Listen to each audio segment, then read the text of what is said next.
तो अभी आपने अपने साबका माशके का बताया, तो अगर आपकी वाइफ की भी कोई ऐसी बात आए तो? ओए ओए ओए ओए, तो वो अपने घर आता है और उसकी बीवी जब आती है बाहर से, तो वो जब उसके करीब बढ़ता है और पीछे हट जाता है, वो कहता है यार आज तुम्हारी स्मेल में, आज से 1 महीना हो गया, तुम्हारी स्मेल में एक मेल स्मेल शामिल हो गई है। और ये जो मेल स्मेल है ये कैल्विन क्लाइन ऑब्सेशन है।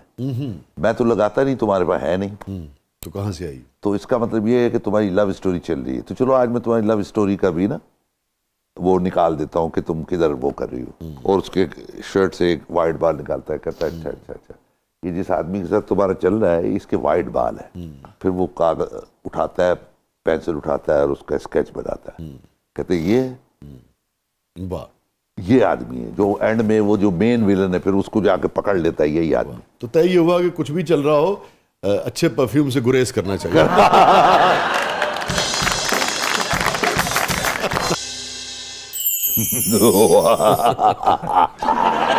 जादूगर बन गए हो। कबूतर निकालेंगे? नहीं।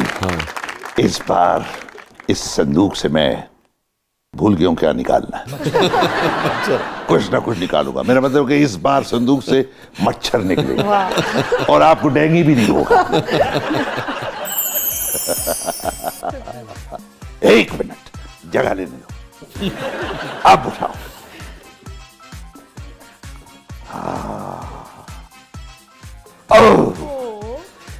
इस हार से मुझे अपनी जवानी याद आ गई। जब मैं 18 साल का था वशी साहब। जवानी तो हार पान दे सोच वसी साहब, जब मैं नया नया जवान हुआ, कहूंगा नहीं कि 18 साल का हुआ, फिर ये कोई जुगत मार देगा, नहीं सर, तो मुझे इश्क हो गया। अरे और उस इश्क में ये हुआ कि जी पहली मुलाकात कर रही है, तो उस मुलाकात में क्या दिया जाए। तो मैं घर में चीज़ें ढूंढ रहा था, तो मेरी बहन का इस तरह का एक हार मुझे मिला। तो मैंने वो हार माजरत के साथ चोरी कर लिया और जाके उसको दे दिया। और बदकिस्मती से वो जिससे इश्क हुआ था वो हार पहन के एक शादी पे आ गई, वहां मेरी बहन भी थी। अरे और मेरी बहन इधर उधर देखे और उस हार पे नजरें जाए, वो कहे कि जी ए तेन कितने को मिले। मैं बाजारों खरीदिया। तो बाद च घर आके फिर मेरी भैन ने अब्बा जी ने दसिया, तो फिर काफी सिकाई हुई मेरी।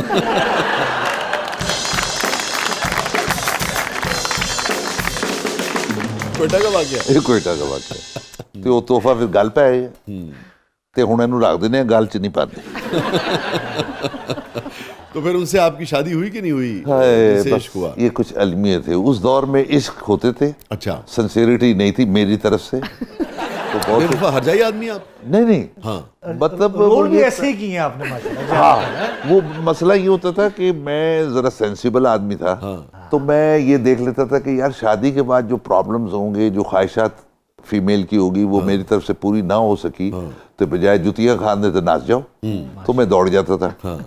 और दिल की जो कैफियत थी वो इतनी इज़्तिराबी होती थी कि हर लम्हे कोई ना कोई चेहरा पसंद आ जाता था। तो उसमें यह था कि फिर चंद लम्हों की मोहब्बत के बाद खत्म हो जाती थी। 3 दिन जोर का इश्क चढ़ता था, फिर बुखार उतर जाता। सबसे ज्यादा कितने दिन आपका इश्क चला? सबसे ज्यादा एक के साथ चला यार, वो कोई 7 साल चला था। अच्छा। तो उस 7 साल का भी अंजाम बड़ा बुरा था कि अब्बा जी कोयटा में बीमार हो गए और मैं उसको बताए बगैर यहाँ से चला गया। और वहाँ जाके जब वेक्टर बन के मैं वापस आया, तो वो 3 बच्चों के साथ गली में खड़ी थी और उसको देख के तो सिवाय आह भरने के मैं कुछ भी ना कर सका। आज भी मुलाकात होती है तो दूर से देख के मैं फिर वो रास्ता चेंज कर देता हूँ कि नहीं यार, इस रास्ते पे नहीं जाना। और बेगम साहबा को बताया आपने? आज पता लगे? हाँ, बेगम साहबा को पता है। और अल्लाह का इतना शुक्र है, इतनी अच्छी नेचर की और इतनी अच्छी बीवी मिली। वो माशाल्लाह बट कश्मीरी हैं, तो बहुत अच्छी लाइफ पार्टनर है। उस जिंदगी के दिन बड़े अच्छे गुजरे। कभी ताना वाना नहीं मिलता साहब? नहीं। अच्छा। वो उनको समझ आ गई कि शादी के बाद सीधा हो गया। अच्छा। हालांकि सीधा नहीं होना। तो इसका मतलब आपने अरेंज मैरिज की थी?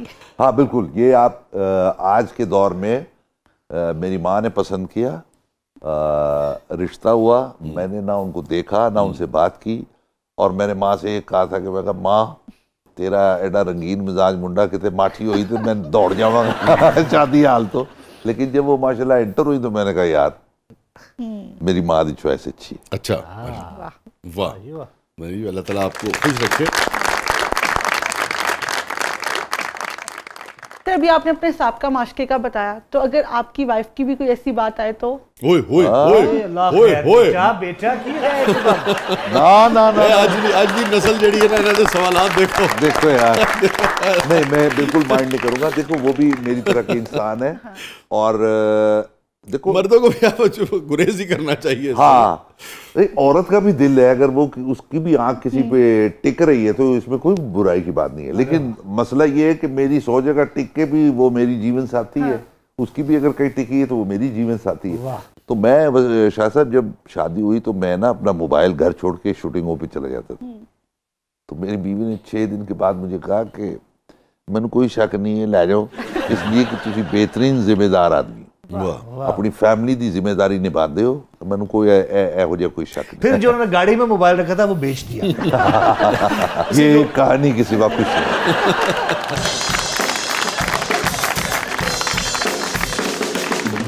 ये जो माजी तो सबका होता है, हो सकता है ना, बिल्कुल। लेकिन ये बात बच्ची ने बड़ा अहम सवाल किया इस हवाले से कि माजी साफ होना चाहिए, साफ सुथरा होना चाहिए, मगर मर्द उसका जगह जगह जिक्र करता है और अहलिया साथ भी हो तो वो उसका एक तरह से प्राइड ले रहा होता है ना, और ये सोचे से बगैर कि उसके दिल पर क्या बीतेगी। ये सवाल सब्जेक्ट तो है नहीं, बहुत बड़ा सब्जेक्ट है ना। और सर मैं प्रोग्राम, उसका भी तो एक दिल है, वो भी तो वफा चाहती है। इस प्रोग्राम्स में आके तो मैं ये इस तरह की बात कर देता हूँ, लेकिन मैं कभी भी अपने किसी अमल से, किसी वजह से मैं अपनी बीवी का दिल नहीं दुखाता। ऐसी बातें, ऐसी चीज़ें मैं बिल्कुल भी नहीं करता। तो मुझे शुरू से ये था, बाहर की चकाचौंध को मैं जब सेट से निकलूंगा तो वो चकाचौंध भूल जाता हूँ। घर आता हूँ तो क्या है, घर आके आपको एक ऐसी बीवी मिल रही होती है जो आपके शूज़ भी उतार रही है, जो आपके कपड़े भी आपको दे रही है, आपके साथ बहुत अच्छा बिहेव कर रही है। फिर सर यही सवाल अगर रिदा दोबारा करे कि आपने भी कभी बेगम की शूज उतारे, करेगी, मुझे मैं बता रहा हूँ करने वाली इसी किस्म के सवाल करती है। यार वो तुम्हारे सवाल तो बचकाना है। औरत की बात है तो बचकाना है। पार्शियलिटी क्यों है सर? नहीं, पार्शियलिटी तो कोई नहीं है। अगर उनको जूती कोई तंग कर रही है तो मैं उतार देता हूँ। एक कनेड दी पड़ी कुड़ी जड़ी है ना, ऐसे करके शोई चाहिए, हर वो सवाल करे जिसका जवाब ना होवे। नहीं, देखो दोनों तरफ से अगर बीवी आपके साथ बहुत अच्छी जा रही है तो एक समझदार मर्द जो घर को चलाना चाहता है, जो घर को बसाना चाहता है, घर में खुशियां देखना चाहता है, तो फिर वो अपने तौर तरीके उसके साथ चेंज कर देता है। अच्छा, मेरी बचपन से आज तक घर में मेरी कभी शिकायत नहीं की, और मेरी माँ, मेरे वालिद, मेरे बहन भाई, वो सब इस बात पे हमेशा खुश होते थे कि यार ये घर में ना इसकी कोई शिकायत नहीं आती। तो तय हुआ कि ना भी चुभ रही होगी तो उतार देंगे। हाँ, उतार दूंगा, कोई इसमें कोई हार्ड फीलिंग नहीं। या कैसी हरकत हो जाए तो भाभी खुद उतार देंगे। नहीं, बात तो ये है ना, वो नौबत नहीं आने देता ना मैं कि जूती उतरे। क्या कहना, आप तो स्वीट किस्म के हस्बैंड लग रहे हैं। हाँ, दोस्त है। मेरी माँ का एक मेरी माँ बड़ी मतलब थे तो वो गाँव के, लेकिन यार बड़ी सेंसिबल बात करते, बड़े वाइज लोग होते थे और होते हैं जी। उन्होंने मुझे कहा कि मैं एक इश्क में गिरफ्तार था, तो उन्होंने मुझे सिर्फ एक चीज समझाई। उन्होंने कहा, पुत्र बीवी हो जिन्नू तेरी पै जाए, बीवी हो नहीं जिदी तेनू पै जाए। ये बात मेरे ज़हन में ऐसी आई कि मैं कहा बस बीवी जिन्नू मेरी पै जाए तो उन्होंने मेरी पई रहती है। अच्छा, तो आप मोहब्बत से देखते हैं तो वो शर्मा जाती है। हाँ, आज भी। और कभी खफगी से एक दूसरे को देखें दोनों? खफगी से देखने से ये होता है कि जब उसको गुस्सा आता है तो मैं चुप करके बाहर निकल जाता हूँ। हाँ, फौरन मैं निकल जाऊँ दूसरे कमरे में जाके बैठ। इतना बड़ा विलन है। हाँ, नहीं यार, वो नहीं। और कभी कभी डांट भी देता हूँ, ऐसा कोई मसला नहीं। और वो आपको डांट देती है? हाँ। अच्छा, बहुत बेहतरीन क्रिटिक है जी। लेकिन अगर वो नाराज हो जाए तो मनाते कैसे? यार मनाना बस ये होता है कि हमारी दोनों की नाराजगी जो है ना वो 12 मिनट से ऊपर हो नहीं सकती। और 12 मिनट के बाद उसको होता है अच्छा मैं वो चाय बना लिया वहाँ। एग्जैक्ट 12 मिनट का क्यों आपने जिक्र किया? वो मतलब अक्सर ऐसे ही होता है, 12 मिनट बाद ही बस फिर बकायदा कैलकुलेट किया? कैलकुलेशन में यही होता है कि हम लोग इससे ऊपर हम नाराज हो नहीं सकते। वाह, क्या कहना।